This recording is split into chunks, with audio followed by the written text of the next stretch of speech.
А наши сказки хорошие? Наши лучше всех, ни в одной стране таких нет, как наши. А почему?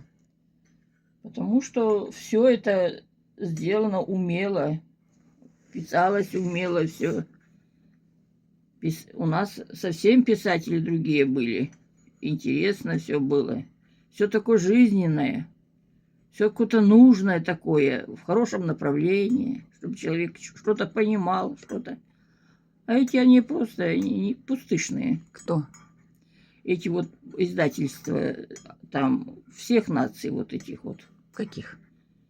Ну, французские, американские, итальянские, армянские, грузинские. Все вот эти вот нации, как пустышка.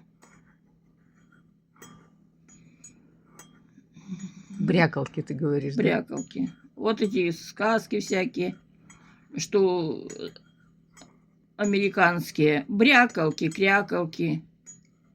И ничего, бякалки всякие. Ничего хорошего нет. Ничего непонятного нет. И дети разучились читать, да? Дети разучились читать, и им не интересно ничего. Они потеряли вкус к жизни, наши дети, и ничего не хотят. Это так.